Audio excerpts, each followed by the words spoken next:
Thank you, Rector Huberski. Thank you, students. I am so sorry to be late. I am so sorry to keep you waiting. I am so delighted to be here with the future of Ukraine. First,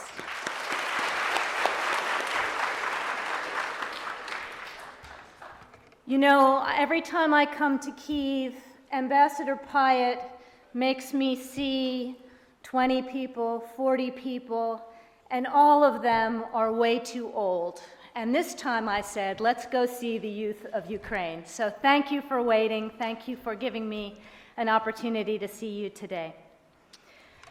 As those of you who have been to Washington know, in the middle of my hometown, there is a statue of the namesake of this university, Shevchenko. And on this 200th anniversary, it's fitting that we all together recollect one of his great sayings, which is imprinted on the bottom of the statue in Washington. And it is an inscription to the liberation, freedom, and independence of all captive nations. That's what Shevchenko fought for, and you at this university and across Ukraine are the successors of his legacy. It's you who inspired not only your own country, it's you, the students of Ukraine, who inspired not only your own country, but also the entire world, that change is possible, and that if you are willing to stand up for freedom, if you are willing to stand up for democracy, if you're willing to stand out in the cold, as so many of you did just last winter, things can change. And you are the ones who fought for a clean, democratic, free European Ukraine, a Ukraine with dignity. You are the ones who convinced your parents and your grandparents that it was possible. And you are the ones who convinced my country and countries around Europe and around the world to support you. So remember that, no matter how hard it gets, that this started with you, and it is you who will carry it forward, and it is you who will be its beneficiaries. And there already has been some success. You've had free and fair elections. You have a new president in President Poroshenko, who ran on a platform of peace and unity, and who's already taken brave and difficult and sometimes unpopular decisions for peace. And Ukraine has benefited. You've had the support of Europe, you've had the support of the world, you've had the support of my country. Ukraine this year has received $290 million in US financial support plus a $1 billion loan guarantee. And now you have what so many of you stood on the Maidan for.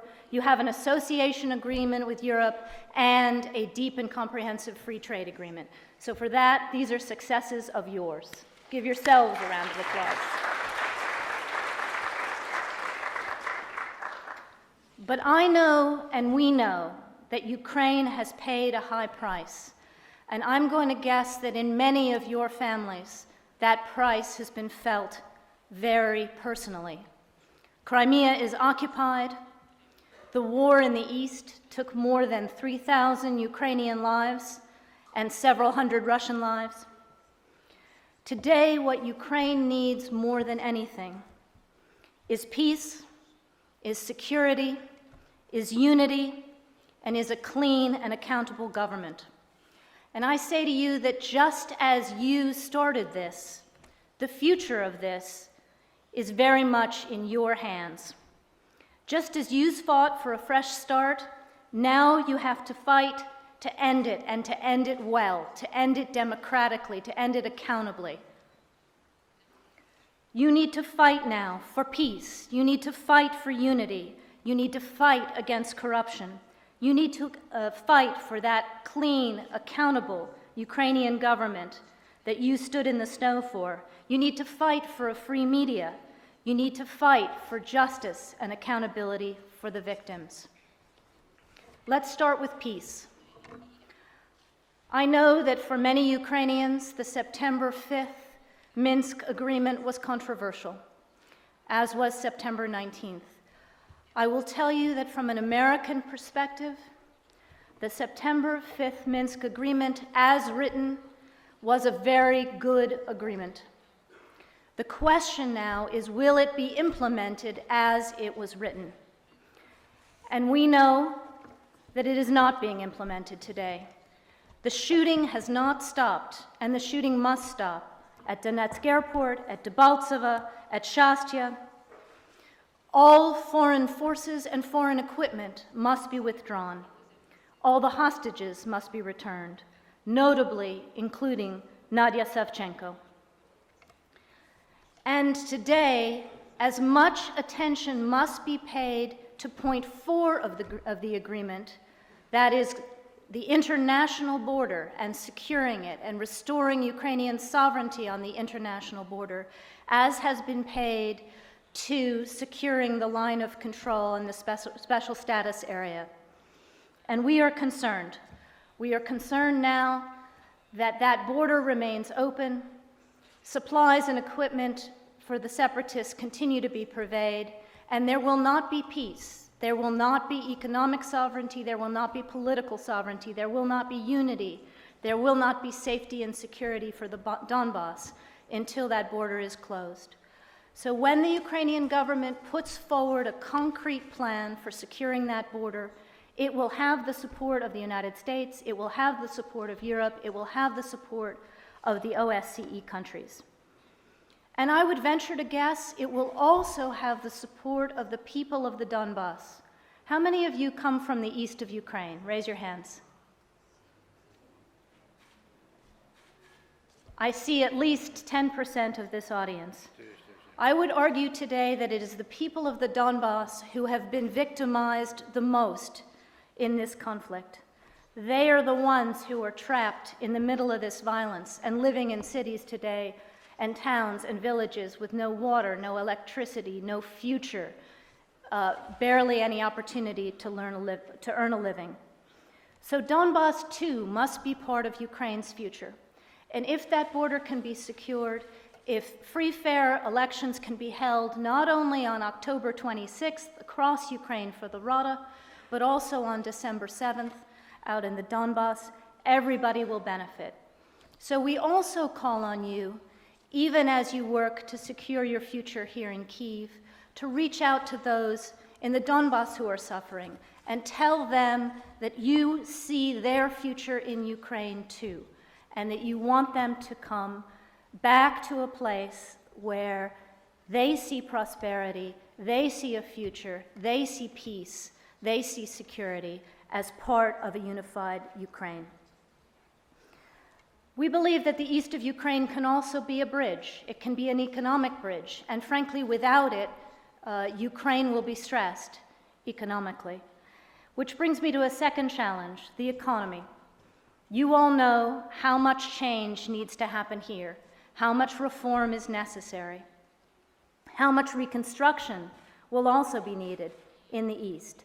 And we are committed to being your partners in that, but only you can do the hard work there. The biggest threat to Ukraine's economic future, I don't have to tell this crew, but I will, is corruption. Today, corruption is one of the biggest threats to your future. But it's also one of the reasons that you stood out on the Maidan, was to have a clean and accountable government. So I say to you, as you work for a stronger future for your country, it is in your hands to demand better of your government. So when you go out and vote, when you go on October 26th, and I hope every single person in this room will use their franchise, look for those candidates who are promising to bring you a cleaner, more accountable government. Insist that they open their finances, open their accounts, and demonstrate to you that if they get your vote, they will work for the people of this country and not for themselves. The biggest threat to Ukraine, in addition to the search for peace, the search for security, the search for reform, is also internal complacency.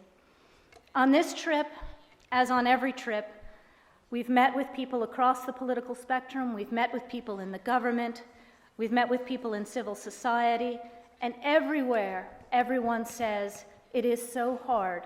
There are so many problems. We have so many external threats and challenges.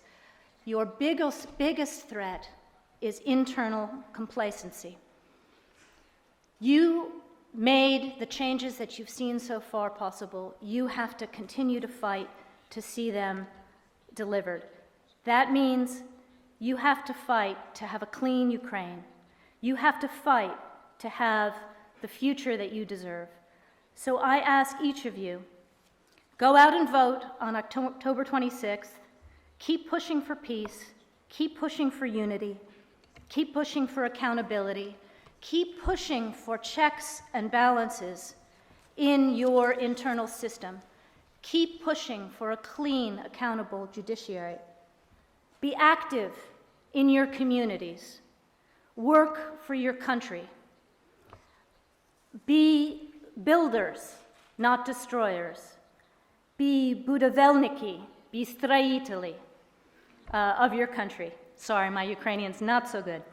And as you take those steps, the United States will stand with you, our allies in Europe will stand with you. We will support the peace that you are working for with monitors, with technical equipment on the border, and with the moral authority that you stand on the side of right. We will support your security with the program we have already instituted to train and advise your military and rebuild it after the devastation of the conflict. We will support your commitment to economic reform with technical support, with assistance, with advice, including in the energy sphere. And we will continue to support the people-to-people exchanges that make us strong as nations. Some of you may well be alumni of one of our strongest people-to-people programs, the Future Leaders Exchange, our high school exchange that brings more than 200 Ukrainians to high schools across the United States. Do we have any flexors in the room? All right, look at that, fantastic. Well, as you've probably heard, the Russian Federation made a decision last week to cancel our 2015-2016 Flex program in Russia, to deny their own citizens the opportunity to study in the United States. This is something that saddens us, because also in Russia, the alumni of the Flex program are one of the greatest bridges between our countries and the greatest speakers of truth of the importance of a strong relationship there. So we hope that we'll be able to restore our program in Russia in the not-too-distant future. But in the meantime, we will have more than 100 extra high school slots for Ukrainians as a result of not being able to work in Russia. So more than 300 Ukrainians will be able to go to US high school next year. We are committed to helping you and supporting you in your effort to build a clean, democratic, European future for your country. We don't do this because we like you, although we do. We don't do this because we have deep ties of family and culture with millions of Ukrainian Americans making our own cities strong, although we do, and some of you may have relatives in the United States. We do this because a successful, clean, strong, united, democratic Ukraine is the best antidote to forces of yesterday on this continent, forces of aggression, forces of violence, forces of corruption. Ukraine today and your success is the linchpin to our 20-year dream of a Europe whole, free, and at peace. And not only a Europe, you are also a beacon for people around the world who want to live in greater freedom, who want to live in greater security, who want to live with greater dignity.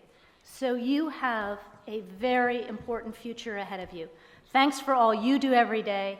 We're proud to be your partners. Slava Ukraini!